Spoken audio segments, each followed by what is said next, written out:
This is Reverend Dr. Rev Rivera, President of the Latino Pastoral Action Center and pastor of the Outback Sanctuary Church.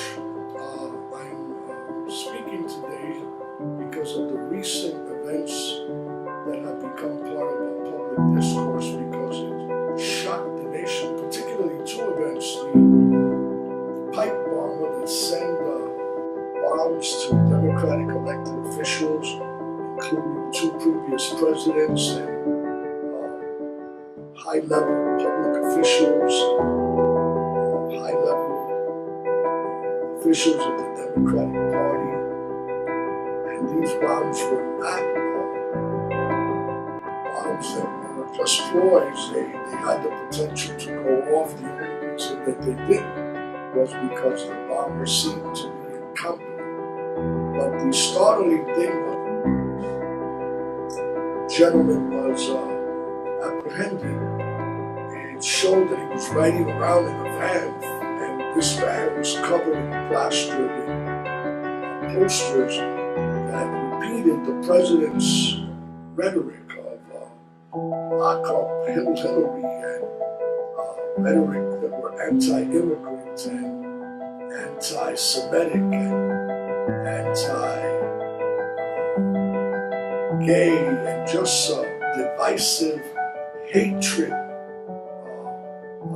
all kind of people. And this was a dangerous time.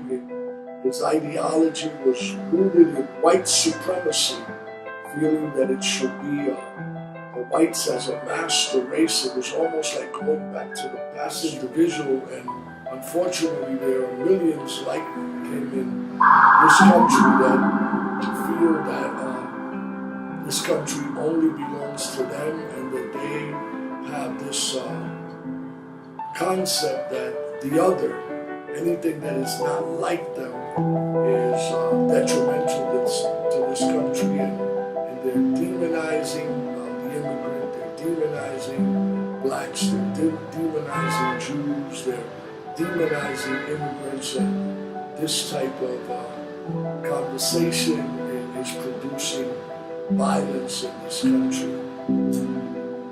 The other recent phenomena was the gentleman, I don't know if he could be called a gentleman, but the violent person that entered the synagogue while people were worshiping.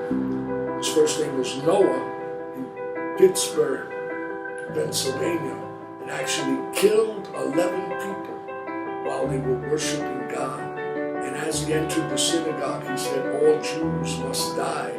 And the person that produced the pipe bombs also was obsessed with killing Jews. So this spirit of white supremacy, spirit that of some type of master race, that one race is superior to another, that this country only belongs to one type of people.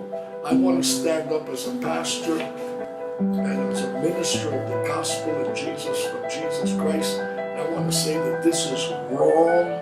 It's not biblical. This ideology is not godly. Christians should not be apologizing for it, rationalizing for it, whether it's the president. I know some of you are thinking, well, there is that pastor, he's probably a liberal Democrat. I'm not speaking as a Democrat. I'm not speaking as a Republican. I'm speaking as a minister of the gospel, and whether the president would be Trump, which it is, the one that's doing this, or if it would be Obama, I would speak out in the same way. The president has a moral responsibility to speak truth, to try to bring the nation together, and I think he's failing miserably at this responsibility. So I want to call on Christians first to pray for unity, for reconciliation, for justice. I want all those that are close to the president, especially white evangelical preachers, to speak truth to him, to tell him to stop dividing the country, to stop making this caravan that's coming, which is still almost 1,000 miles away, evil. Stop saying that they're coming, that's an invasion. The Constitution gives people the right to come to our borders and to seek political asylum to prove that they're fleeing persecution and violence in their countries. They have the right to a trial, and then if the trial finds that they are not that they're not meeting the criteria, then they're deported back to their countries. But the Constitution gives people a right to come here, and that's how many political refugees came here before from Europe. Just because these people are from Latin America, it shouldn't be any different. They should have the same rights.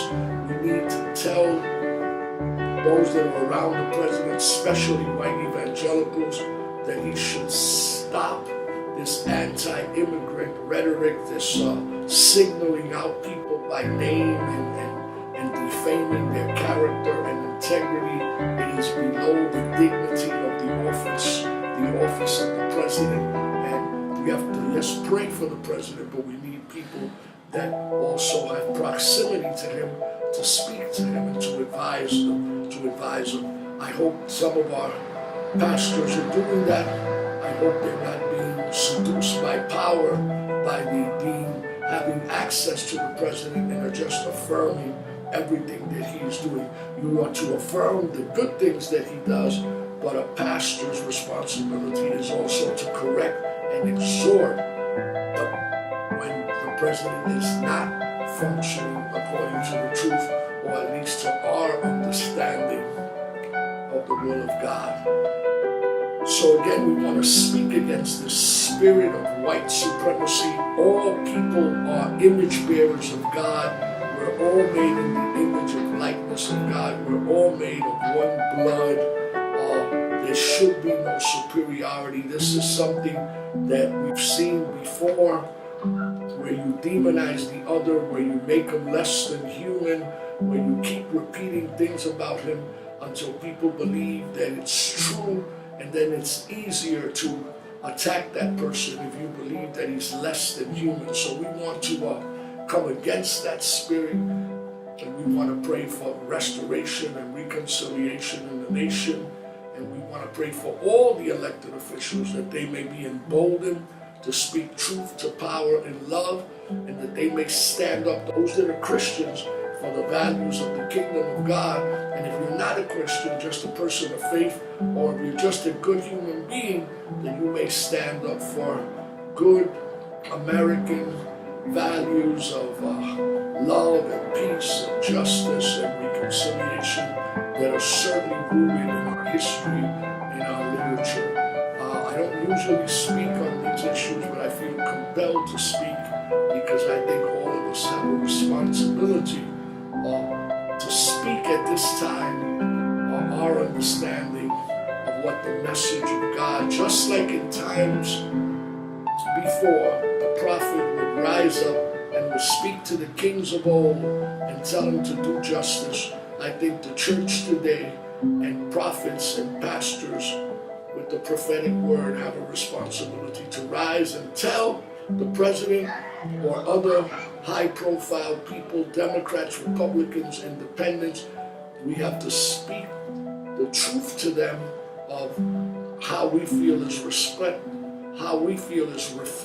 in the gospel of our Lord Jesus Christ. God bless you. This is Pastor Rev Rivera.